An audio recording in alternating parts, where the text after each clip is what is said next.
This is the Flex Edge Beater. Now, what makes it so unique? It has these silicone edges, and those scrape everything off the sides of the bowl as it's working, so it really gets the whole mix in and saves you so much time at the end because it keeps it all together for you. Here it is. It's exceptionally high quality. It feels so sturdy and durable in my hand. This is made of die-cast aluminum, and it has a Teflon coating, and these are silicone flexible edges. This is where the real power comes in and makes a real difference in your cooking.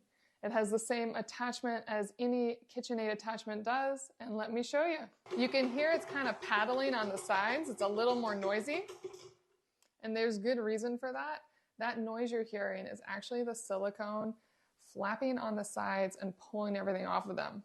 Because I have a dry bowl, which it specifically tells me not to use it in, it is just being a little noisier. But once there is dough in there, it will just keep pulling it off the sides, giving you a much more consistent mix, and it will do a beautiful job doing so. Now, I specifically got this for creaming butter and sugar, as this will do such a fantastic job on that for cookies or cake, whatever batter I'm making, and this will do such a fantastic job for me. So if you're looking for an exceptionally great addition to your KitchenAid, this Flex Edge Beater is fantastic.